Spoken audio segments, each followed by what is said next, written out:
Hey everyone, Shabba Gamer here, and welcome back to week number 2 of Mayhem in the SWE Universe mode. Fresh off the back of our first pay-per-view, of course, Adrenaline Rush, we are now here in Los Angeles, California, to continue the road of Mayhem. And here we go, we are going to start things off this evening with an Extreme Rules triple threat match, of course part of the hardcore division. We've got the Sandman, we've got Raven, and of course we have got New Jack.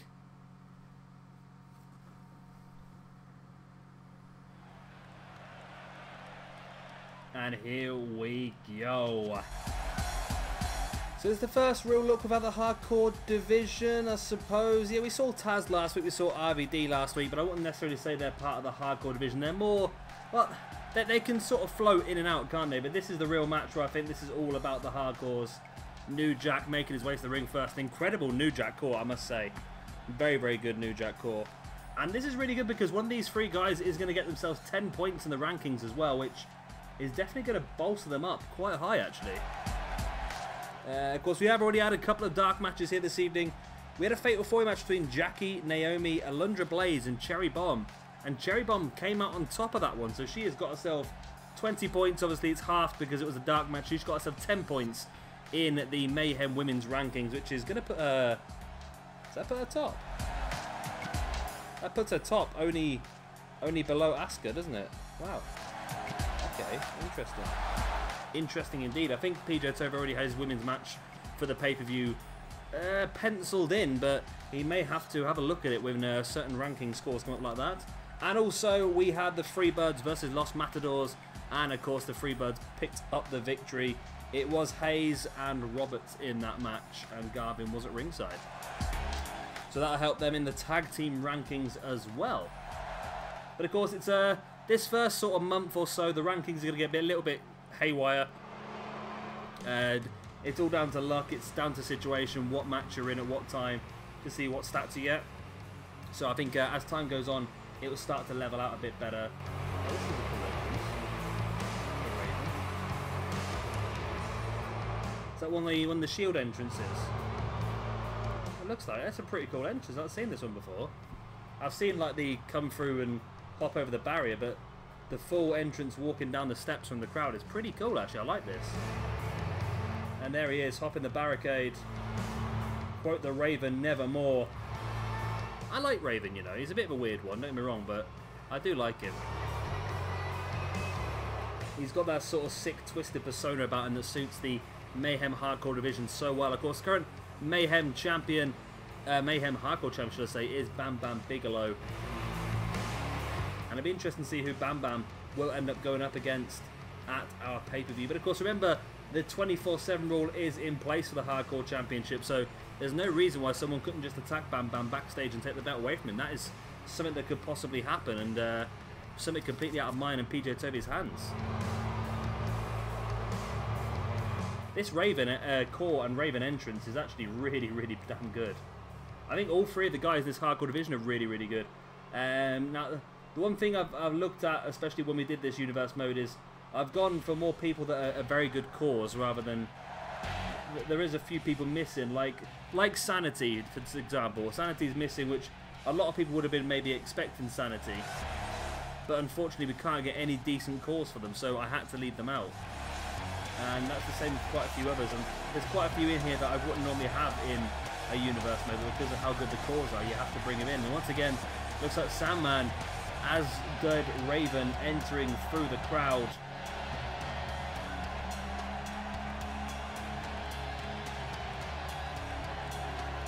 Real hardcore potential in this one. I'm expecting blood.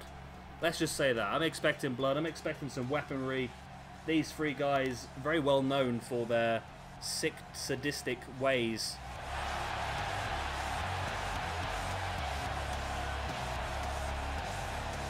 And this is going to be good. This is going to be good. And we're going to see some more of New Jack next week. He's currently penciled in for a match against Terry Funk next week. So New Jack's getting a lot of action over these next couple of weeks. And it's up to him now to prove it to us that he's exactly where he should be. And here we go then. New Jack versus Raven versus the Sandman. The bell goes and we are underway straight away. Sandman with a bulldog now and a Fez press on New Jack, and Sandman really coming out of the traps, all guns blazing here. And again, just working on the face with the punches to New Jack, and like I said, I'm expecting blood, and the way it's going, I can see Sandman inflicting some blood on these other two guys. New Jack just bleeds when you look at him too hard, doesn't he? Really, he's had that much. Then he hits the head now. I think his skin's so thin, you look at him the wrong way and he'll burst out with blood. Well, New Jack went for a bicycle kick then. I think Sandman just avoided it, and New Jack come flying through that big clothesline. Raven now sending New Jack. Nope, brings him back into a clothesline again. And no weapons yet between these three, which is a surprise. I was expecting weapons straight away. I think Sandman was on his way out the ring there, maybe to look for a weapon, but Raven caught him, and I think Raven will be the one in this match who will be hoping to try and keep the weapons out of it if he can for as long as possible, because I think Sandman and New Jack are the ones who use the weapons a bit more successfully across their career. Raven was a bit more all-rounded, I would say. Don't get me wrong, he's still a hardcore specialist, but he had a lot more to his bow than I think New Jack and Sandman did. And how New Jack's not been put in prison at all yet in his career is astounding. Sandman back in the ring. It's caught though Raven with the atomic drop, and Raven in control of this match now, has both his opponents grounded, but can he take advantage and get the victory? We've got some more matches for you this evening. Of course, we've got 5 altogether after the 2 dark matches. Next up, we're going to see Booker T taking on Lex Luger in a rankings match. We're going to see Trish Stratus versus Mickie James later on in the rankings match as well.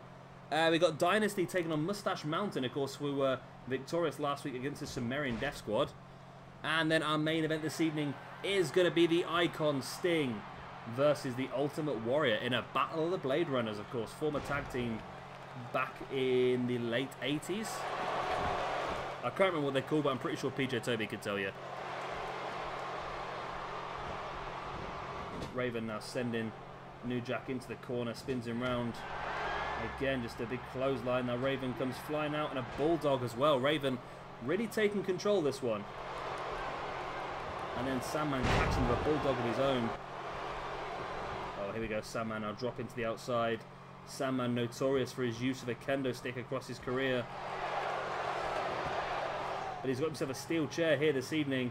New Jack, oh, big stiff punch right to the face of Raven. Oh, New Jack wrestling that chair away from the Sandman. New Jack showing his pure wrestling ability here. I never thought I'd ever say that before in my life. Please don't say New Jack. Oh, New Jack, there we go. Dropping Sandman face first onto the chair that was on the ground. New Jack now, what's he going for here? Taking him up into a, what looks to be a standing muscle buster. It is a standing muscle buster. Wow, what a move that was by New Jack. Who now has the steel chair. Decides against using it when he saw Sandman coming up, and it looks like New Jack wants to find his own bit of weapon. What's New Jack going for? He's pulling out a ladder. Here we go. We're starting to get some weapons on the go now. None of them been used as yet, though. Ladder comes into the ring. Raven has the steel chair. And what is Raven doing with the chair? Sandman with a backbreaker.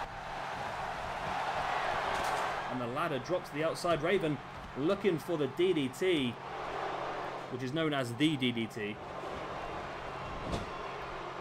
Sandman fought back, and that chair still not had any real use apart from the Sandman being dropped face first onto it by New Jack earlier on. Big knee to the face there by Sandman. And I am amazed there's been no blood as yet. And I'm a bit amazed there's no weapons been used as yet, to be honest with you. Oh, just slamming the knee of Raven into that steel chair.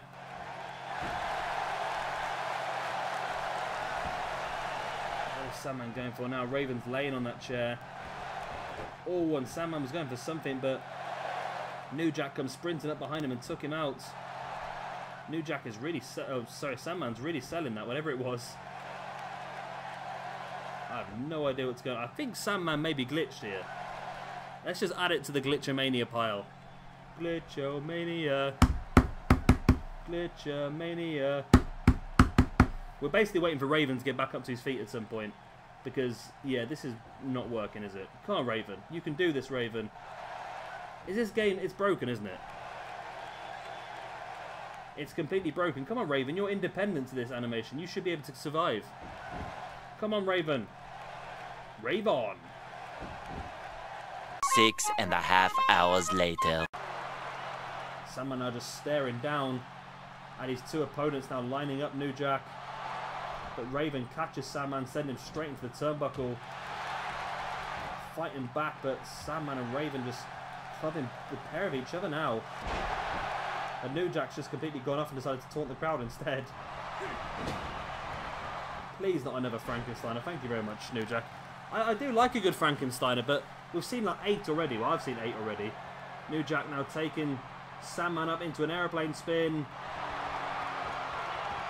Is his signature or something? Could have been his signature, you know. Problem is, I think his finishing move was too slow to get the victory here. What's he going for? The Death Valley driver there by New Jack. Sandman's down, Raven's down. This could be it. Oh, ref, get down. 1. Referee. I hate these referees. I really do. They are so slow. It's unbelievable. There's a stroke there by New Jack and a big boot to the face of Raven as well. He is not happy about Raven breaking that pin up. New Jack now running Bulldog. As I get closer and closer and closer to the hour mark on this match. There's the pin. Sandman breaks it straight away.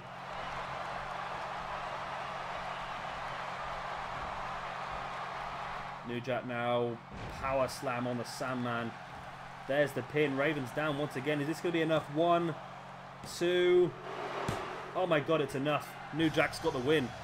New Jack has got the victory and saved me from another hour of recording. I don't know what happened. Every now and again we get one iffy match, and this has been that iffy match for me, and hopefully that means the rest of the card is going to go fantastically well. But yeah, with a glitch in the middle as well, I restarted it, and then I've been recording this match for near on an hour now. Obviously you guys won't see the full hour. I'll try and snip it down and give you the best bits, but here's some of the highlights so you can see them anyway. There's a pile driver there by Sandman earlier on. Raven with a DDT on to the table there. But again, that wasn't enough as Sandman was so close. And Sandman didn't actually break that one up, did he? Sidewalk standard by Raven on New Jack. And I'll tell you what, I wouldn't have fancied New Jack to win this match on a pure wrestling. What the hell? There's that nice little glitch there by Sandman as well, just pinged into the ring. I wouldn't have expected New Jack to win this one based on wrestling ability. There wasn't a lot of weapons involved in this. And I thought that would have fallen more into the hands of Raven, but New Jack with the 2 and the 3 count. So New Jack is off the mark here with his rankings points, getting a nice 10 as well. And we are going to see him in action next week, as I mentioned earlier on, against Terry Funk, who's got a chance to build even more New Jack. And this guy could be a pretty decent hardcore champion at some point.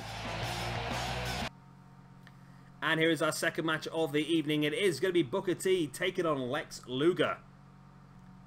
And here we go. No, we don't. Now here we go. I forgot to press the button twice. So yeah, Booker T versus Lex Luger. Two guys who, again, were very limited use in the previous universe mode. But with the ranking system now, it gives them both a bit more relevance.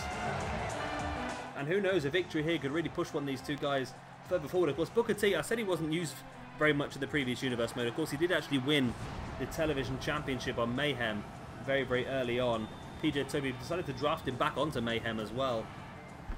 And I'm sure he'll be looking to try and get himself back in that championship picture. Of course, the belt currently being held by Finn Balor. Booker T will be desperate to get himself in that picture. And who knows, a victory against Lex Luger would be a decent start.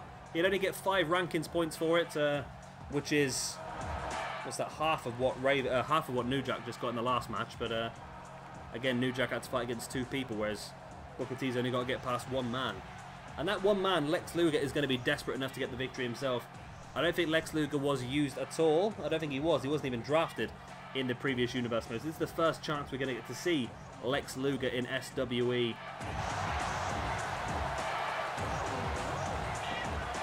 And it'll be interesting to see exactly how he gets on.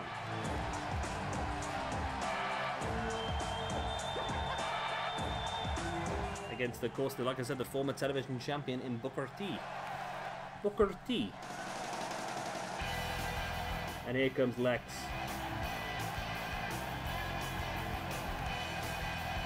So I've not really used Lex Luger at all in this game, I don't think. I think this might be the first time. It is the first time, yeah. Don't know what we can do with Lex Luger, to be honest with you. It might be decent enough for a little bit of a run here and there. Just get him out and see how he gets on. You never know. If he picks up a few rankings points, PJW might look at him for maybe an upper mid-card championship shot, or maybe some sort of tag team formation. I can't imagine who he would team up with, to be honest with you.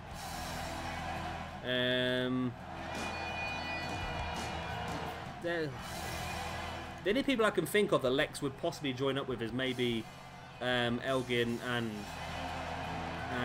Brian Cage, but no, I don't really fancy that either, to be honest with you. There's nobody else really that I would put. Maybe Warrior, Savage and Luger and Warrior, potentially.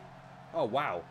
I've just noticed the match for next week that PJW has put together that I can't wait for. That is Luger once again, but he's going to be in the ring alongside Savage and the Ultimate Warrior in a triple threat match. So Luger's got a good chance for the next couple of weeks, as does Booker T, who will be facing Sting next week as well. So Booker T and Sting both got a good chance. Sting definitely a good chance this evening because he's in the main event alongside the Warrior. And of course, main event matches are worth double points on these weekly shows. So some really good matches coming for you from Mayhem. Next week's main event is going to be John Cena versus Stone Cold Steve Austin as well. Also going to see the Unbreakable Machines in their first tag team match, taking on the Wolves. And of course, as I mentioned earlier on, Terry Funk will take on New Jack, who just won that triple threat match earlier on this evening. And who's going to get the victory here then? This is an important one. Booker dragging Luger into the middle of the ring, looking for that arm breaker, takes him down and drops the leg across the arm as well. Slamming the arm of Lex into the mat now. Boot in the face. And a boot in the back of the arm. And Booker T really doing a job here and just taking apart Lex Luger's body. Referee doing a little bit of an Irish jig there as Booker T stood on that top rope. Not somewhere he's used to being very often, but a great missile dropkick nonetheless. Stamping on Luger, then dropping a knee as well. And Booker really taking early control, but Luger fighting back. Is the damage done to Luger's arms and back going to affect the strength that he's going to have? And Booker T comes right out with that big kick. And of course, Luger likes to utilize certain maneuvers such as the torture rack as his finisher. So if he's got a damage back, it's going to be more difficult for him to lock that in, that torture rack. Booker T spinning heel kick, taking Luger down. There's the pin. 1, 2. It's only a 2. Booker T now stalking Luger. Locks in the headlock once again. Elbows to the head of Luger. Going for the kick to the back, but Luger avoids it. Now a Saito suplex on Booker T. Luger boot into the arm of Booker, now wrenching him back. And I thought he was going to go for a camel clutch of his own, but instead just dropping his entire body weight across the back of Booker T and dropping that stomp on the back as well. Now Luger with the big right hands, causing Booker T some problems. Now Luger has taken control of this, but every time Luger does try and take control, Booker T just seems to have that little bit extra, that little bit to turn it around. Booker now bringing Luger back up, but Luger with the elbow to the gut of Booker. Now face first into the turnbuckle. And Luger with a German suplex, really sending Booker T all the way across the ring. And that's going to be a good one for Luger, doing some damage to the torso of Booker T, just weakening the back and potentially going to make it a bit easier to get Booker to tap out to any potential torture racks in the future. Big running clothesline there by Lex Luger into the pin. 1, 2. Oh, wow, that clothesline was a bit more effective than I thought. Very close to a 3. Be interested if Luger got the points here this scene. Like I said, I'm not really too sure on what we're going to do with Luger going forward in this universe mode. Booker now into a backdrop. Bringing Luger back up to his feet once again. Now into that big spine buster. As Booker lining up Luger. And there it is, the bookend on Lex Luger from the corner. There's the pin. 1, 2. And no, Luger kicked out. Luger kicked out the bookend. Booker T not happy, just flattens the referee. And Luger now that big right hand into the chest of Booker, but as Booker catches Luger once again into the corner. I can't believe that Luger's just kicked out of that, to be honest with you. Booker T now, big backdrop.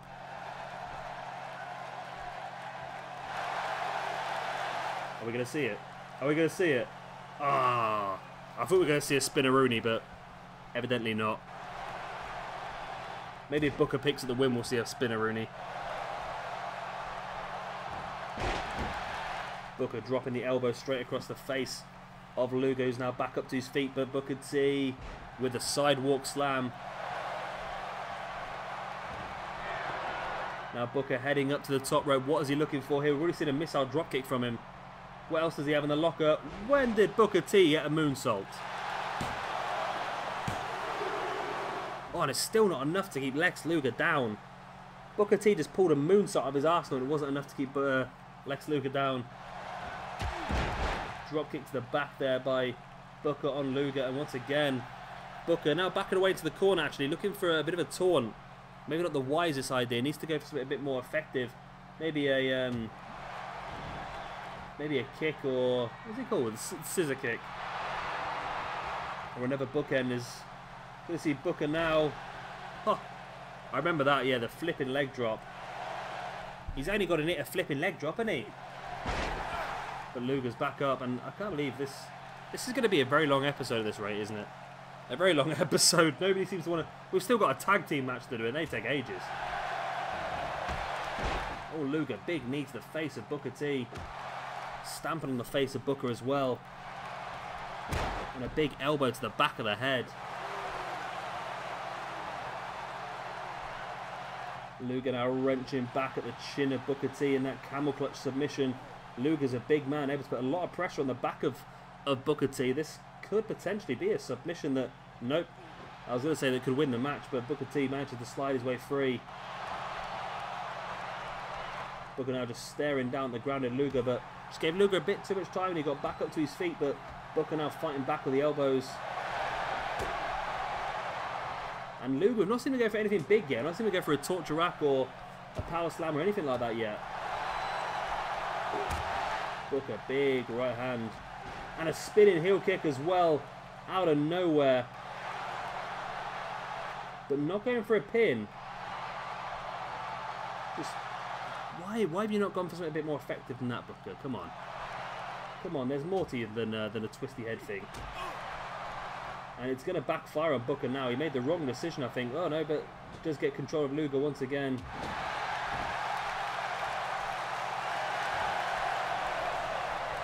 Luger fighting Booker away now, takes him up on his shoulder. Here we go, out of nowhere, Luger taking Booker T up into the torture rack, and this could be enough, you know. Yes, it is. Booker T's tapped out. Poor decision making by Booker T has allowed Lex Luger to pick up the victory here. Wow.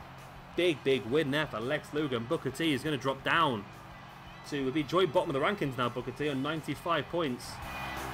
And for me, it was just poor decision making from Booker, because he hit a few really good moves, and it just, I don't understand why he went for some of the follow-ups after those big moves. But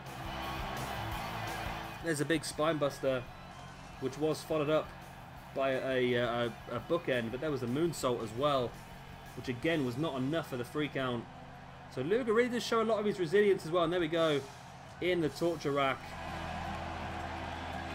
And we'll see better from this angle with Booker T there tapping out against the chest of Luger, who then just drops Booker T down, and Lex Luger, on his first ever appearance in SWE, picks up the victory. What a big win that is for Luger. And of course, like I said earlier on, he's got that big match next week as well. Triple threat against Randy Savage and the Ultimate Warrior. And here's our next match. We are going to see a little bit of women's action here on Mayhem. I think the first time we've had a women's match actually on Mayhem and not a dark match. It is going to be Trish Stratus taking on Mickie James. And here we go. This should be good, this. Whoever wins this match will join Cherry Bomb at the top of the women's rankings. Like I said, PJW already has his women's match already penciled in for the pay-per-view. And we're not going to see any of those women actually until the pay-per-view. That is going to be a triple threat between Asuka, Sasha Banks and Eva Lise, which I'm looking forward to that actually. Like I said, everything is currently penciled in apart from Brock Lesnar versus Shawn Michaels. Of course, that was confirmed last week when Shawn Michaels defeated AJ Styles in the main event of Mayhem. Got some really good matches lined up for the pay-per-view actually. But like I said, they are penciled in at the moment, and there's a good chance things might change. So Trish Stratus versus Mickie James. I've not used this Mickie James yet, so I don't know what she's going to look like. I've seen her picture in the profile screen, but apart from that, I've not seen anything else of her. Doesn't look too bad. I wouldn't say it's the most perfect core, but for a female core, it's actually not too bad. Female cores are very difficult by the looks of it to make. Either that or just some of the best core makers don't concentrate on the female cores, maybe, I don't know, but they do seem a lot more difficult to make compared to the male cores. And of course, this was a feud back in the day. I believe the feud was supposed to be for Mickie James and Lita, but I think it ended up being between Mickie James and Trish because of an injury to Lita. But this is going to be a big one, this one. Yeah, like I said, the winner of this one will join... No, they won't, will they? No, ignore me, no. Cherry Bomb will be top of the women's rankings. Well, not top of. Cherry Bomb will be second in the women's rankings behind only Asuka, and the winner of this match will be third in the women's rankings. So it's a big match, it's an important match this early on in the Universe mode. Like I said, the way the rankings are going to work things now, it means that these early matches are so vitally important to get you up those rankings high fast, because that's the easiest way to get a championship match. And I've said before, the rankings are not going to be rigid to who deserves a match. So for example, the person who's top of the the rankings won't just get a championship match because they're top of the rankings. I know that sounds stupid, but it just means that, for example, if you look at Adrenaline after the pay-per-view, because P.T. Williams won a Fatal 4-Way match and Nakamura won a singles match, even though Nakamura's wasn't the main event and P.T. Williams won the opener, P.T. Williams is now top of the rankings because of it's a 20 points with double points because it was a pay-per-view. So that's why we're going to take common sense into it, really. But we'll wait until things happen. I think as time goes on, it will start to level itself out a bit more. Hopefully. So for this first month or so, it's going to be very much a case of trying to get people in the right positions. Again, we're not any control over this. The only thing me and PJW are doing is we're making the matches. Everything else is down to the game to give us the results, and then we will decide based on those results the next set of matches for the next pay-per-view and so forth. Trish now with a jawbreaker on Mickie James. Now running Bulldog as well. Of course, we do still have Mustache Mountain taking on Dynasty for you this evening. And of course, that main event, Sting versus the Ultimate Warrior, still to come. Neckbreaker there by Mickie James. Who's now heading up top. What's she looking for? She's stalking Trish. She gets back up to her feet. Oh, super Fez press there by Mickie James. Now boot to the face of Trish as well. Mickie gets caught with the jawbreaker. And then gets taken down by Trish. And Trish with the arm dragon. Now Mickie with the arm dragon. Both these ladies know each other so well by the looks of it. And a very high-paced, fast match as well.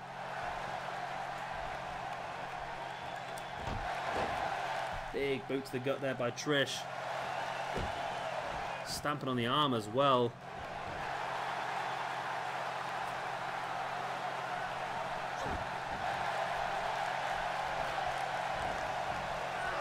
Mickie James, neckbreaker, tied her up in that one. Trish tripping Mickie over now. And it's a very back and forth match. Nobody really taking control of this one. Drop kick to the back there by Trish on Mickie.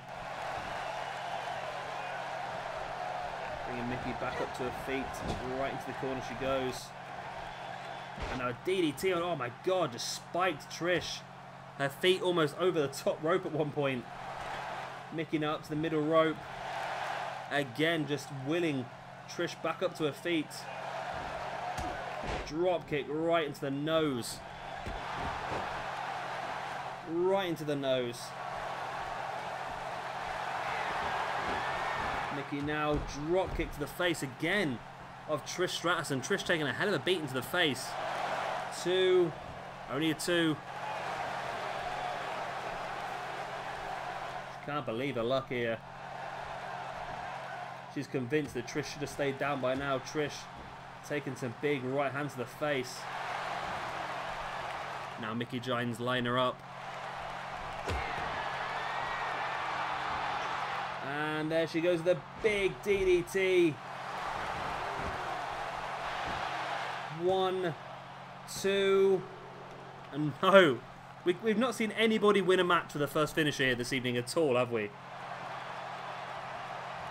Mickie James can't believe it. I can't believe it. She's been destroying Trish here. And again, just stalking Trish. She slowly gets back up to her feet. We've seen a dropkick and a super Fez press so far. And another super Fez press.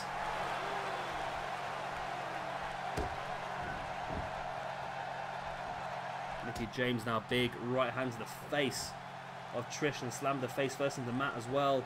Mickie drops into the pin. 1, 2. Only a 2 count. Boot into the back of Trish, who looked like she was going to go for the chick kick there, but Mickie caught her hair first and slammed her head first into the mat as well. And face first into the mat now.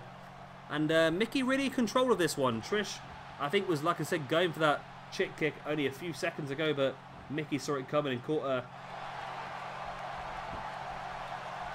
Seems to be anything you can do, I can do better at this point in time. Pin once again by Mickie James. 1, 2. Again, only a 2 count. Now into the head scissors. Big elbows to the forehead of Trish. And it's crazy, isn't it, really? Like, if you look back at Adrenaline Rush, which I'm hoping everyone's watched because I'm going to give more spoilers now. If you look back at Adrenaline Rush, we had Adrenaline Rush, the main event, Shinsuke Nakamura versus Okada on slow momentum. And that match finished incredibly quickly with the first finisher maneuver. Now we've got these matches on fast momentum because it's a weekday, like, normal show match. And they're just kicking out everything. There's Trish, though, with the Stratus faction. I think that was it. 1, 2. No, Mickie James kicks out as well. I don't understand, like, the match you want to go the length was Nakamura versus Okada, and that finished so quickly. And the matches you want to see finish quickly because it makes sense. It seemed to go on quite a long time. It just there's no way of controlling it, and that's the best thing. If we could control it, it would end up boring, wouldn't it? I suppose.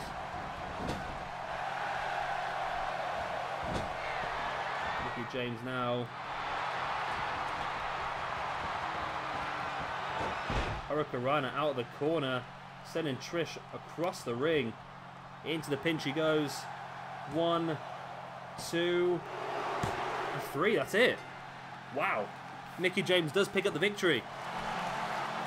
That's going to put her 3rd in the women's rankings behind Oni Asuka and Cherry Bomb. And that dodgy guy on the moped who's just gone past my flat. Really loud. Bloody motorbikes. What's the point? It's like 11:30 at night on a Sunday. Why is there a motorbike going past that bloody level? So a good back and forth match.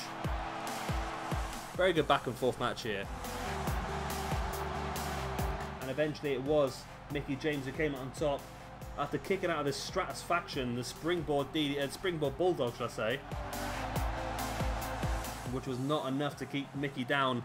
Which, in fairness, Mickey's finishing loop wasn't enough at all either.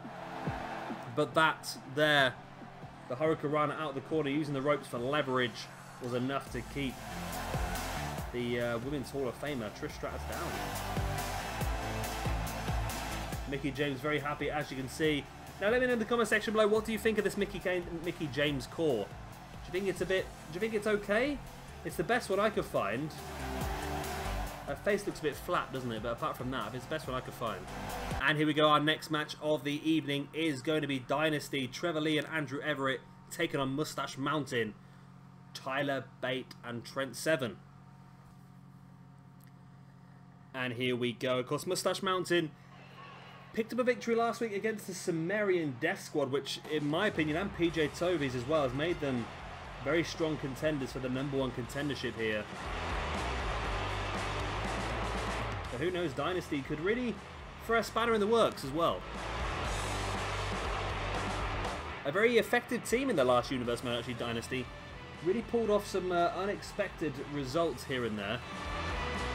And they'll be hoping to do the same thing here this evening against Mustache Mountain.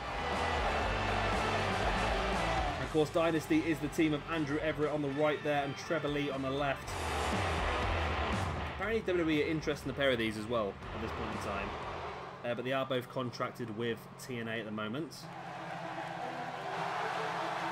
And here comes Mustache Mountain. Of course, you've got Trent 7 there on the far side and Tyler Bate here closest to us. And of course, the British tag team did a fantastic job, and somebody I really wanted. I wanted these two over on Octane. I really did, because I've got the European Championship. It would have made a really good sense for me to have both of these, but PJ Tovey jumped in ahead of me. See, I sort of wish we hadn't drunk as much before that show now, because before the draft, because maybe I would have been able to stick to my plans a bit better. Because the whole Rikishi situation was stupid enough as well. But here we go. Trent 7 to start things off against Andrew Everett. The bell goes and we are underway. Tag team action here this evening. Currently, Mustache Mountain are the #1 contenders because effectively they're the highest in the rankings. And like I said earlier on, that's not going to be rigid though. Just because you are the highest in the rankings doesn't necessarily mean that you'll be getting the next championship match. But just for argument's sake, they are currently #1 contenders, I would say. And if Dynasty were to win here, they would actually take over them. because Mustache Mountain would lose 5 points for losing a match. And yeah, they would lose 5 points for losing a match, which would put them down to 105 because they got 10 points to win the match last week. And obviously Dynasty would get 10 points for winning, so they would actually go to 110. So it's a big match here for both these teams, who are all wearing the exact same attire, more or less. Black boots, black trunks. Ooh, super kick there by Andrew Everett, really catching Trent 7 firm on the face there, but Trent fighting back. I like Trent, I really do actually. And I'll be surprised if we didn't have like a UK DLC as part of 2K18 with Tyler Bate, Trent 7, Wolfgang and Pete Dunne, I think are the obvious 4, because those are the 4, and Mark Andrews, the 5, that seem to always be floating around. But maybe there could be some more in there as well, but I would imagine those 5 as DLC alongside the championship belt are probably going to be quite likely. But then again, I don't think there should be DLC. I think they should be included in the game straight away, especially Tyler Bate and Pete Dunne, because they both have held that United Kingdom Championship. And of course, the United Kingdom, you can't not have a championship and a champion on the game owned by the company. It makes no sense, does it really? It's like releasing a game of FIFA and saying, okay, you've got FIFA, but you have to wait 3 months to get Zlatan Ibrahimovic as downloadable content. No, he's part of the team. You can't give him to us later on. That makes no sense. We'll wait and see what happens, I suppose. Neckbreaker there by Tyler Bate now. And you've got to think those 5 guys that I just mentioned were in America around about the time of WrestleMania and so forth anyway, which is roughly when 2K have their cut-off. I think the cut-off is WrestleMania for scanning people for the game, and then the next 2 or 3 weeks after that is when they start scanning people for DLC, I think. Or so people that, if you look at, like, for example, Gallows and Anderson, they debuted a springboard moonsault there by Tyler Bate. Gallows and Anderson debuted 2 or 3 weeks after Mania, and they ended up as DLC. So maybe that's something to keep an eye on. Trevor Lee here, catching Tyler Bate in the face. Not quite sure. I thought the referee might stop this one, but Trevor Lee, are you sure you're going to do this? Because you are going to drop him onto your... Yes. Okay, Trevor Lee did just drop Tyler Bate on top of his tag team partner. And I think Tyler Bate has actually ended up on the better half after that because of having a nice soft landing, and now he's going to bring in Trent 7. So, sort of backfired there for Trevor Lee and Andrew Everett.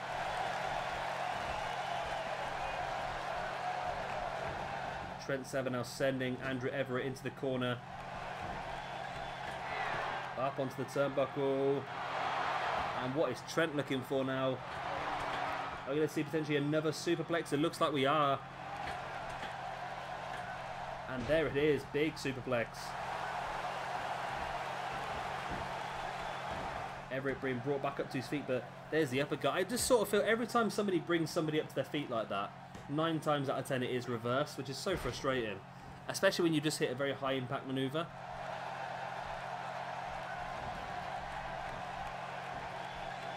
Everett now stalking Trent once again, brought him back up to his feet, but Trent catching Everett into the turnbuckle. And a big chop. Everett dropping to the ground. There's the pin. 1, 2, 1. Tyler Bate got there and he sent Trevor Lee face first into the turnbuckle. Trent there with the knees to the face of Andrew Everett. And Everett needs to tag out here. He's taken a lot of damage so far. As Trent with a pile driver. But he is right in front of Trevor Lee if he's going to go with it. And that's what I'm saying about the bringing people back up to their feet. It always seems to be reversed, and especially after a maneuver where Trent had just hit his signature. That's a bit frustrating. Andrew Everett there with a sunset flip bomb now brings in Trevor Lee.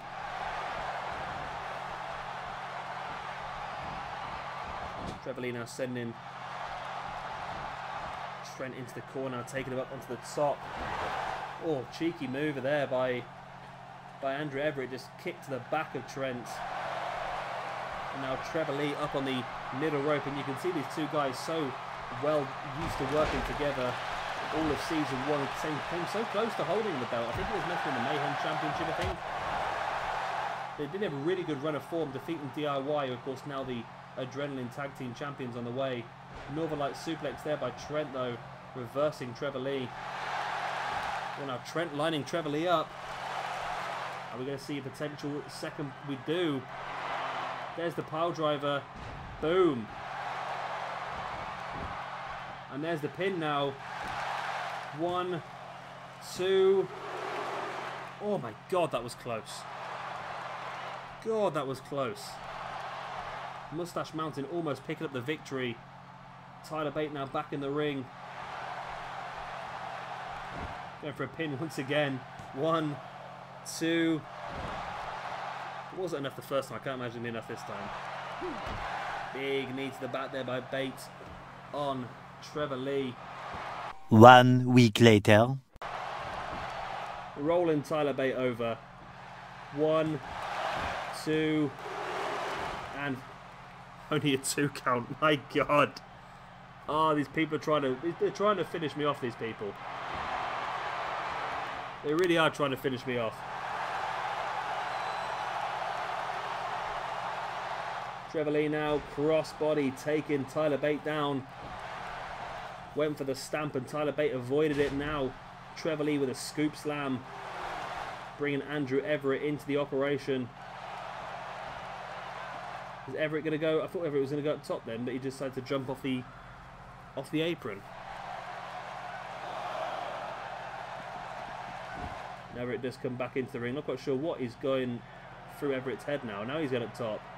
I think he wants to go for that shooting star press, but he sort of glitched out there for a second. No, he's going to go for a 6. No, he's going to go for a 450. There it is. 1, 2. It's only a 2 count still. My God, my throat is killing me. It really is killing me now. I'm not used to doing this too long. Arm drag takedown by Tyler Bate on Andrew Everett, stamping on the face once again.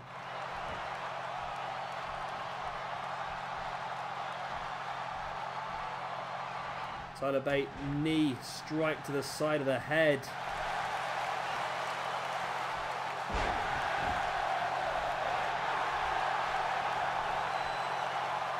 Andrew Everett celebrating. Not quite sure what he's got to celebrate about. This match has gone on longer than I think I've been alive. Snap suplex, roll straight into the pin. 2. Only a 2 count. But Dynasty in firm control now.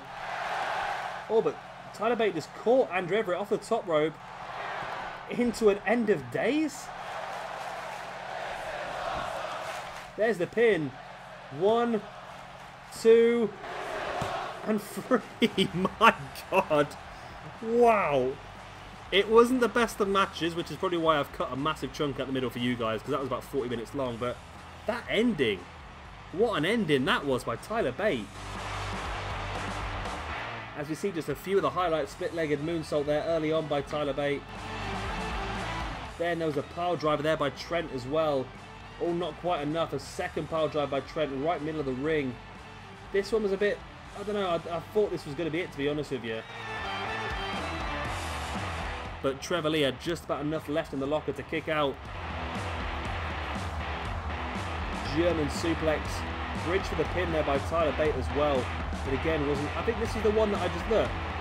Referee signals to ring the bell, but I think it was actually Trent who broke up the pin. In honesty, there you go. 2 wins in 2 weeks from Mustache Mountain, and I think that does confirm it for me. And I'm pretty sure PJ as well. Mustache Mountain will go on to our first pay-per-view here for Mayhem and challenge the Broken Hardys for the Mayhem Tag Team Championships. And hopefully the match will be a lot better than today's match. Great win though. 2 wins in 2 weeks for Mustache Mountain. Defeating Dynasty and defeating Sumerian Death Squad. They deserve to be top of the rankings. And it has finally arrived. It is main event time here this evening. The Ultimate Warrior takes on Sting in a battle of 2 former tag team partners from the late 80s, of course, the Blade Runners. I can't remember what they were called. PJ Toby able to tell you exactly what they were called. Because he's weird like that. He can remember dodgy things that no one else has got any interest in. And here he is, the Ultimate Warrior. Somebody who wasn't really utilised very much in our last series of the Universe mode at all. But here he is now. main event in Mayhem. From rags to riches, really, for Ultimate Warrior, from nothing to yeah, main event status. And of course, a win here for Warrior would be enough to give him a nice chunk of points as well, because of course this is a main event of a weekly show, so it is worth double.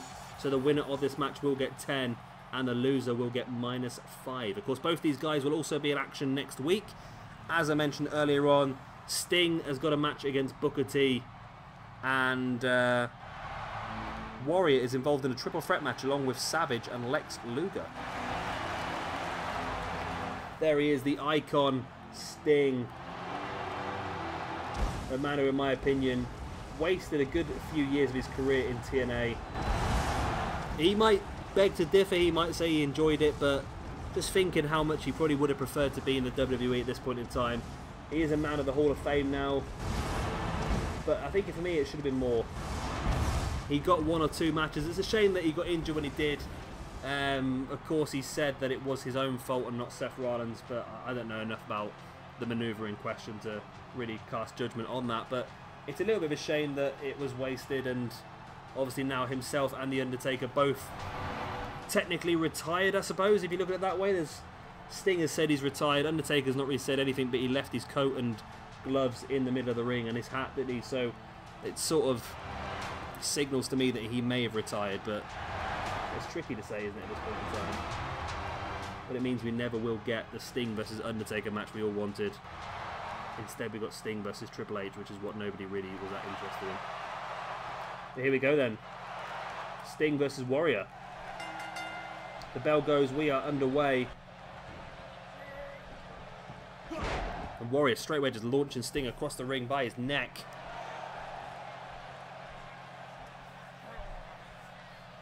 And just wrenching Sting again.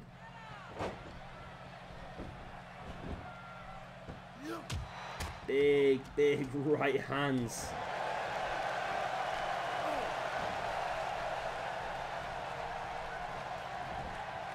And now Warrior trying to take Sting up for a sidewalk slam, but Sting fighting out with a boot. Warrior now sending Sting off the apron. Big boot himself. I want it to just be typical for the main event again to be a really quick match compared to the rest of the card. Warrior now bringing Sting back up, but Sting with the elbow in the gut of Warrior. Big right hand taking him down. So I wonder what PJ Toby's got in plan for both these guys. He's obviously put them down for a main event here this evening, so it gives you a rough indication of whereabouts he sees them on the card. And I suppose it's all going to be down to rankings as well, and see who sort of pulls it out of the bag a little bit, who sort of starts to look good very early on, and that'll probably be the person that might get an opportunity a little bit later on. Sting maybe going for the Mayhem Championship, Warrior could go for the Mayhem Championship, but both of them again could also go for that Television Championship, you never know. Atomic drop by The Undertaker on Sting.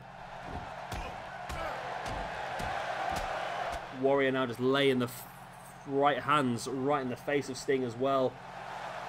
And Warrior is out of control according to the back of his trunks. He definitely looks out of control, doesn't he? Warrior now bringing Sting back up to his feet. Taking him up. In for a gorilla press. Drops him. And a big splash to the back as well.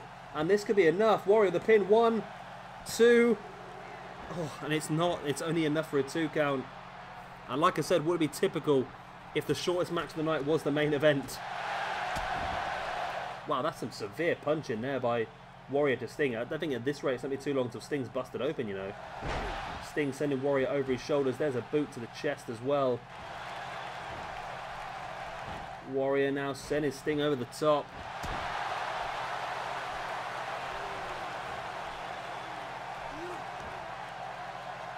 Warrior just pinching the shoulder of Sting.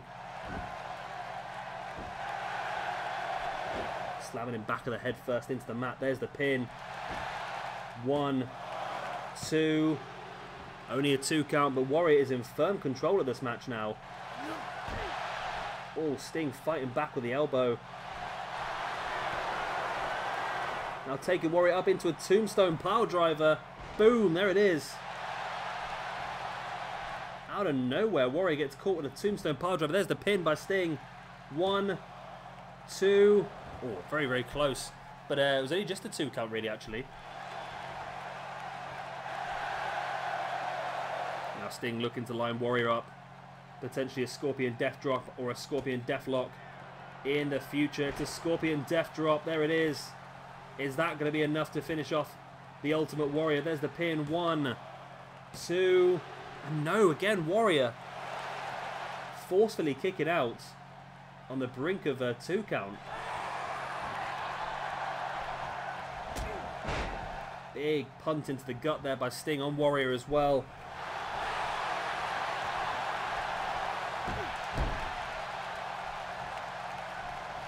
Sting bringing Warrior back up to his feet. There's a clothesline, followed by a second and a third clothesline to Warrior.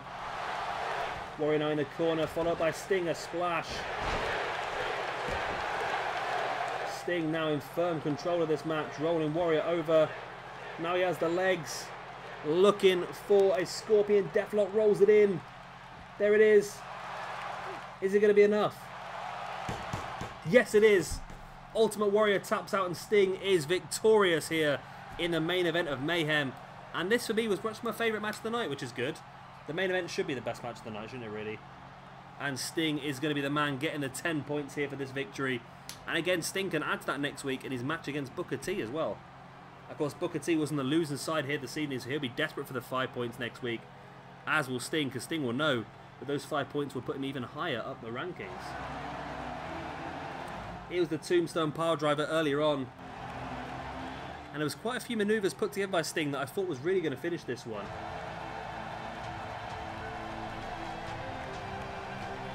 There was the Tombstone, only enough for a 2 count. Followed it up with the Scorpion Death Drop. But again, it was only enough to get in the 2 count. And eventually it was the Scorpion Deathlock rolled in right here. The Ultimate Warrior had to tap out to. He knows he's got a very important match next week as well in that triple threat. Worth the same amount of points as this one, so Warrior can still turn this around for himself next week. But he doesn't want to take any injuries into that, so tapping out to the Scorpion Deathlock is probably the wisest thing he could have done. And Sting is victorious in the main event of Mayhem. So guys, that is all for tonight's show. I hope you have enjoyed it. It's been a bit of an iffy one here and there, but hopefully once edited it'll be a lot better for you guys to get through. It's not going to be 2 hours and 20 minutes like it is for me. If you have enjoyed it, then please do hit that like button and let me know in the comment section down below. And of course, if you are new around here and you want to see some more, then that subscribe button is nice and big at the bottom of the video there for you to hit as well. I've been Shabby Gamer, thank you very much for watching, and I'll see you in a couple of days' time for our second episode of Octane. Bye!